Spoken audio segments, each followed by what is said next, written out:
پاکستان سے غزہ کے لیے 20 ٹن امدادی سامان کی چوتھی کھیپ روانہ ہو گئی ہے۔ امدادی سامان کی چوتھی کھیپ پاک فضائیہ کی خصوصی پرواز کے ذریعے نور خان ایئر بیس سے روانہ کی گئی ہے۔ امدادی کھیپ تقریباً 20 ٹن ضروری اشیاء پر مشتمل ہے، جس میں غزہ میں زمینی ضروریات کے مطابق سرجیکل طبی سامان، خشک کھانے کی اشیاء کے علاوہ حفاظان صحت کے جو ہیں کرٹنز بھی اس میں شامل ہیں۔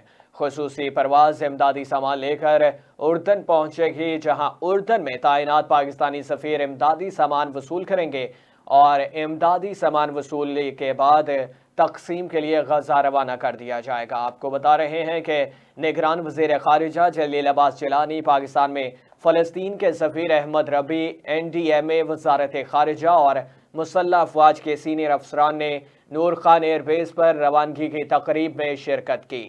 وزیر خارجہ نے فلسطینی عوام کی بھرپور حمایت کا اظہار کیا ہے اور غزہ میں شہریوں کو بالخصوص خواتین اور بچوں کے خلاف اسرائیل کی جنگ سے غیر مناسب اقدامات اور اندھا دھند طاقت کے استعمال کی مذمت کی ہے۔